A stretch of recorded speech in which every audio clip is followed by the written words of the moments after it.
नमस्कार दोस्तों, मेरा नाम है देवेंद्र और आप देख रहे हैं स्टडी का भंडार यूट्यूब चैनल। दोस्तों, आज आपका अक्षरों की गणित का पार्ट 1 संख्या पद्धति के हम भाग 2 प्रश्नावली 1.1 करने जा रहे हैं। अगर आपने इससे पहले भाग 1 नहीं देखा है जिसमें संख्या पद्धति का परिचय बताया गया है, तो आप पहले वो वीडियो जाकर देख लीजिए, क्योंकि वो वीडियो देखने से आप इसमें बहुत ज़्यादा हेल्प मिलेगी। तो दोस्तों, वीडियो में आगे बढ़ने से पहले आप इस चैनल को सब्सक्राइब कर लीजिए और वीडियो को लाइक कीजिए और अपने दोस्तों में शेयर कर दीजिए। तो दोस्तों, हमारा पहला क्वेश्चन है, क्या शून्य एक परमेय संख्या है? क्या इसे आप p/q के रूप में लिख सकते हैं, जहां p और q पूर्णांक है और q बराबर नहीं है 0। ठीक है, q बराबर 0। तो हल, तो इसमें लिखना है हाँ शून्य एक परमेय संख्या, हमें हाँ कहना है। हाँ, शून्य एक परमेय संख्या है। शून्य एक परमेय संख्या है। शून्य एक परमेय संख्या है। जब यह एक परमेय संख्या है तो हम परमेय संख्या को p/q के रूप में लिखते हैं। जैसे हाँ लिख दो, हाँ परमेय संख्या है, इसे हम p/q के रूप में लिख सकते हैं।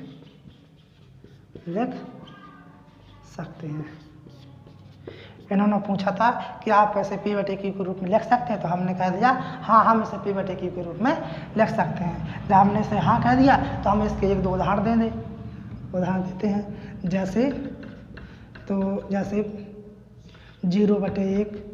0/2, 0/3, इन्हें हमने p/q के रूप में, हमारा ऊपर का जो 0 है वो है p और नीचे वाला है q, यानी 1। हाँ देखो, इन्होंने एक बात लिखा, q बराबर नहीं है 0, मतलब हमें q की जगह पर 0 नहीं लिखना है, इसके अलावा और कोई संख्या लिख सकते हैं। सो हमने q की जगह पर 1 लिख दिया, 2 लिख दिया, 3 लिख दिया। अब हाँ, आप कहोगे कि सर हमने 1 ही क्यों लिखा, और भी संख्या लिख सकते हैं। हाँ, आपको जितना मन चाहे उतनी संख्या आप लिख सकते हैं, इसमें कोई टेंशन नहीं है। हाँ, लेकिन हम देखो, हमने 1 लिखा तो इसका मतलब है हम 1 का भाग 0 में देंगे तो कितना आएगा, 0 आएगा। तो इस वजह से हम किसी भी संख्या का भाग अगर 0 में देते हैं तो वो 0 ही आती है, ठीक है। इसलिए हम 0 के नीचे कोई भी संख्या, हाँ लेकिन हम बटे में 0 नीचे 0 नहीं रख सकते, हरफ में 0 नहीं रख सकते। जैसे हमने लिखा ऊपर 2 और नीचे लिख दिया हमने 0, इसे यह परमेय संख्या नहीं कहलाएगी, क्योंकि हाँ हम इसको 0 का इसमें भाग देंगे 2 में तो इसका उत्तर आएगा अनंत आएगा। तो अनंत कोई संख्या नहीं होती है, हम कितनी लिख दें अपने मन से, इसलिए q का मान 0 नहीं लिखते हैं। हम p का मान 0 लिख सकते हैं और q की जगह पर कोई और संख्या लिख सकते हैं, इसलिए हम इसे p/q के रूप में लिख सकते हैं। ठीक है। हाँ, अगला क्वेश्चन, इसका हल देखो। हाँ, 3 और 4 के बीच में 6 परमेय संख्या ज्ञात कीजिए। 3 और 4 के बीच में हमें 6 परमेय संख्या ज्ञात करना। तो देखो दोस्तों, इसकी सीधी सी ट्रिक है, सिंपल ट्रिक है। 6 परमेय संख्या पूछी उन्होंने, क्या कितनी पूछी, 6। तो 6 में हमें 1 जोड़ना है, 6 में 1 जोड़ने तो कितना होता है, 7। तो हमें इसमें 7 लिखना है, बटे में ऊपर और नीचे 7 का गुणा करते हैं। जब भी किसी संख्या में हम किसी संख्या गुणा करते हैं, अगर वो संख्या परमेय संख्या मतलब आप बटे में लिखी है, तो हम उसको, अगर हम जिसमें 2 का गुणा ऊपर करेंगे तो 2 का नीचे करना पड़ेगा, 4 का ऊपर करेंगे तो 4 का नीचे करना पड़ेगा। इसलिए 7 का गुणा करना हमें, तो 7 का हम ऊपर करेंगे और 7 का नीचे करेंगे। ठीक है। और अब ऐसे 4 में लिखना है, तो 4 में थोड़ा 7 का ऊपर और 7 का नीचे। हाँ, इसमें 3 के नीचे कुछ नहीं था तो मैंने 1 लिख लिया था, ऐसे इसमें 4 के नीचे कुछ नहीं था तो मैंने 1 लिया। ठीक है।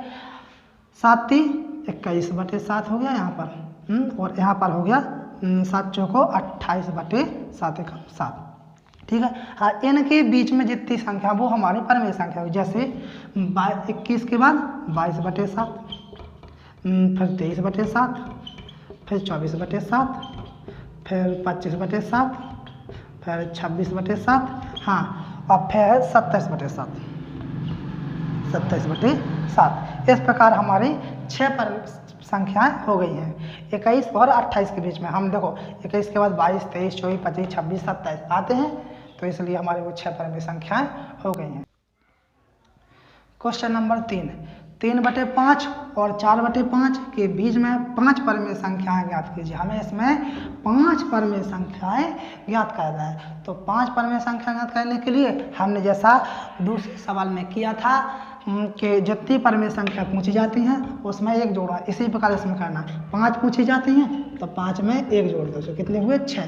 हमें इसमें 6 का ऊपर और नीचे गुणा करना। जैसे 3/5 और 4/5 में 6 का ऊपर और 6 का नीचे। यहाँ पर भी 6 का ऊपर 6 का नीचे। अब 6 3 18 और 6 5 30। यहाँ पर 6 चौका 24 और 6 5 30।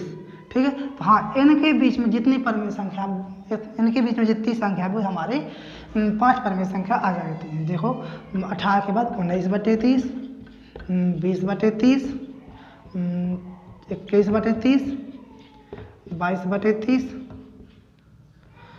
और 23/30। देखो होगी 5, 1 2 3 4 5। 5 परमेय संख्या ज्ञात करना था और यहाँ पर 5 परमेय संख्या हमारी निकल आई हैं। ठीक है। अब अगला क्वेश्चन नंबर 4, नीचे दिए गए कथन सत्य हैं या असत्य, कारण के साथ उत्तर दीजिए।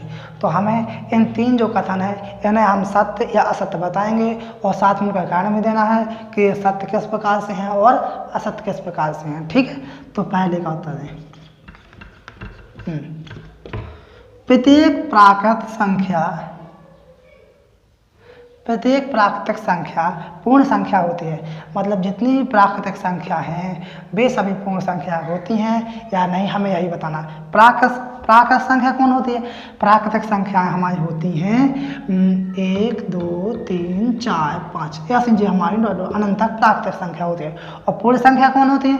पूर्ण संख्या हमारी 0 से शुरू होकर, कहाँ से शुरू होकर? 0 से शुरू होकर फिर बाद में ये सब आते हैं 1 2 3 4 5 डॉट डॉट डॉट डॉट, ये सब पूर्ण संख्या होंगी। तो आपको क्या प्राकृतिक संख्या पूर्ण संख्या में दिखाई दे रही है? हाँ, दिखाई दे रही हैं। इसलिए यह कथन कैसा है? सत्य है। तो जितनी भी प्राकृतिक संख्या हैं वे सभी पूर्ण संख्याएं हैं। लिख दो सत्य। सत्य। अब कारण बताना है। क्योंकि सभी प्राकृत संख्याएं पूर्ण संख्याएं होती हैं। पूर्ण संख्याएं होती हैं। हाँ, क्वेश्चन दूसरा टॉपिक। ठीक है। हाँ, प्रत्येक पूर्णांक एक पूर्ण संख्या होती है। इसमें जो इसमें बताया गया है, पूछा जाता है कि प्रत्येक पूर्णांक, जितनी भी पूर्णांक संख्या होती है क्या वे पूर्ण संख्या होती हैं? क्या वे पूर्ण संख्या होती हैं? तो हमें बताना है जितनी भी पूर्णांक संख्या हैं वे सभी पूर्ण संख्या है कि नहीं है। तो देखो पूर्णांक संख्या कैसे होती है? पूर्णांक संख्या धनात्मक भी होती हैं, ऋणात्मक होती हैं। जैसे देखो पूर्णांक संख्या में 0 होता है बीच में और आगे होता है माइनस में, इस साइड लेफ्ट साइड, और इस साइड होता है प्लस में 1 2 3 4 और डॉट डॉट डॉट डॉट और डॉट डॉट डॉट डॉट। इस साइड होती है माइनस में और इस साइड होता है प्लस में, बीच में होता है 0। और पूर्ण संख्या कैसी होती है? पूर्ण संख्या हमने आप ही इस पहले वाले में आपको बताया, पूर्ण संख्या होती है 0 से शुरू होकर 1 2 3 4 डॉट डॉट डॉट डॉट। अब क्या आपको सभी पूर्णांक संख्याएं पूर्ण संख्याओं में दिखाई दे रही है? बिल्कुल नहीं दिखाई दे। ये माइनस वाली तो इस पूर्ण संख्या में है ही नहीं। जब जी नहीं है तो यह कथन असत्य है। यह कथन कैसा है? असत्य है। ठीक है। तो हम इसको बताते हैं कि यह कथन असत्य है। तो क्यों है? एक कारण आपने अभी हाल आपको दिखा दिया है और हम यहाँ लिख देते हैं। जैसे लिखो असत्य है। क्यों है असत्य है? क्यों असत्य है? क्योंकि पूर्णांक संख्याएं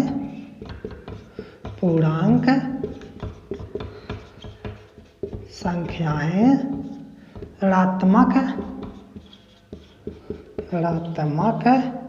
भी होती हैं। ऋणात्मक भी होती है। हाँ, धनात्मक भी होती हैं और ऋणात्मक भी होती हैं। जितने जो ऋणात्मक संख्याएं हैं ये पूर्ण संख्याएं नहीं हैं। ठीक है। हाँ, अब कथन है तीसरा। इसमें क्या बताएं, प्रत्येक परमेय संख्या एक पूर्ण संख्या होती है, मतलब जितनी भी हमारी परमेय संख्याएं हैं वे सभी पूर्ण संख्या हैं कि नहीं है, हमें यही बताना है। तो ठीक है, तो देखो परमेय संख्या होती हैं किसमें, बटे में होती है, जैसे 1/2, 5/3, 3/2, ये सब कैसे हो गई परमेय संख्या। और पूर्ण संख्या कैसे, पूर्ण संख्या तो ये होती हैं बिल्कुल सिंपल 0, 1, 2, 3, 4, 5 ऐसी होती हैं। तो क्या ये परमेय संख्याएं इस पूर्ण संख्या में है, बिल्कुल नहीं है, एक भी संख्या नहीं आती इसमें। जब ये संख्या इसमें नहीं है तो यह कथन भी कैसा है, असत्य है। देखो असत्य, क्योंकि हमें एक उदाहरण बताना है, इसमें हम उदाहरण देते हैं, क्योंकि उदाहरण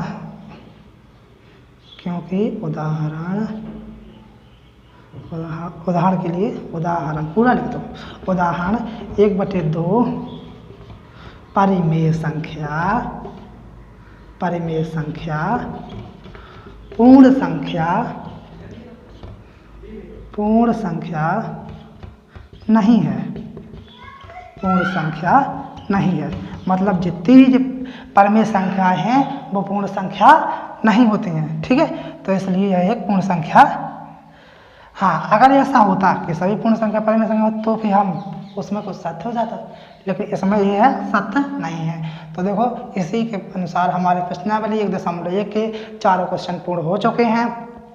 तो दोस्तों अगर आपको वीडियो अच्छा लगा हो तो प्लीज़ वीडियो को लाइक कर दीजिए और शेयर कीजिए अपने दोस्तों में, और इस चैनल को सब्सक्राइब कर लीजिए, क्योंकि आने वाले जो भाग हैं वो सब आपको सबसे पहले मिल सके। बेल आइकन को प्रेस कर लीजिए जिससे आपको आने वाले सभी भाग